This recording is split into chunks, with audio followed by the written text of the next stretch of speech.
like all extreme sports, you can get into that higher state of mind to where you're ready to kind of tackle anything. You're just in the zone. In freediving, I think it's a little different than that, because the pinnacle of it is always coming back to the surface, you know?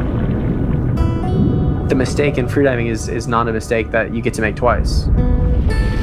I'm super lucky, but like in this industry, a lot of my friends, a lot of people I know, they die every year. My name is Perrin James. I'm an underwater filmmaker.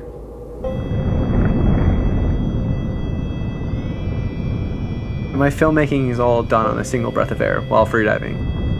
Anywhere from, 20 feet to a couple hundred feet. When I was a kid, I used to go to the Bahamas with my family, and we'd go spearfishing and catch lobster and whatnot. I kind of really began to love just going out into the ocean, trying to catch what I wanted to eat. And that kind of progressed into my teens, and I started just photographing things instead of just going out to try to catch dinner.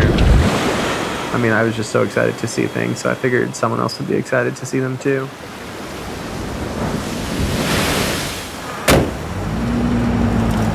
I moved to Hawaii, I think like 5 or 6 years ago now.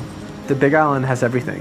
It's got 14 different microclimates, so you've got marshes, jungle, snow-covered mountains, fields of lava, and then the diving is extraordinary as well. You can see anything off the Kona coast.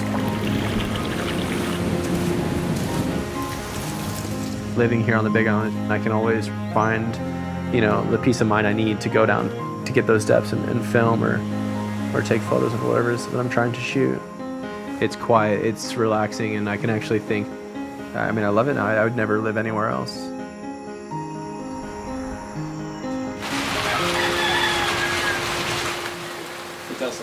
Look at that. This is where we dove for the last couple of days. We dove straight from Kona all the way down to here on the boat. We found the pilot whales right around here. I think people have more of an appreciation when they see another person interacting with these animals, because it just shows that it can be done. Like seeing a person come face to face with a sperm whale is just kind of out of this world. Getting the shot's great, but everything leading up to it is almost just as rewarding. Morning. Morning. Hey, bud. The best part about trying to find these different animals around the world is figuring out where they are, how they think, where they work, what tide, what current, what's the moon doing, and taking all these little equations and putting them together to try to make this happen. But every day is different, and the ocean's pretty big. Like you could sit in the water for hours. I definitely get really frustrated when you can't find them, but that's part of it. It's definitely part of the hunt. It's part of the appeal. It's part of the adventure. Keep jumping on the same ones and they're just not having us.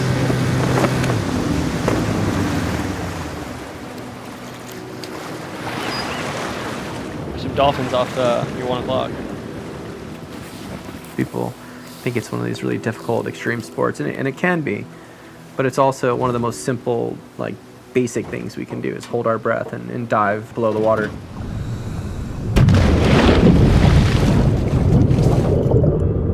Holding your breath is all in your head. It's all mental. If I'm having a hard time controlling my heart rate, or I'm just super nervous or excited or whatever it is, I sometimes hum underwater. Music kind of just mellows me out.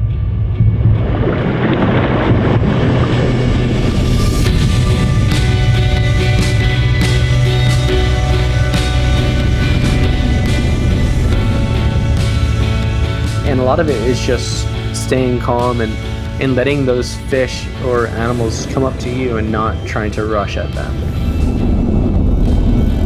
It's patience. You're always going to have a better interaction with different animals when there's silence. There's none of that noise that you have from scuba tanks. Everything is quiet. You're at the closest equal you're going to be with those different animals. It's all about calculated risk. I'm at 100 feet right now, and I've got this much time, being comfortable that there's that void of space in between your next breath, and being able to stay down at those depths and know that, okay, I can make it back up to the surface. You don't ever get to make that mistake twice.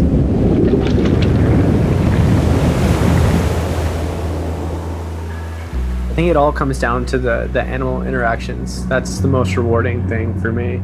Being able to be in the water with all those different species and being able to share that's really cool.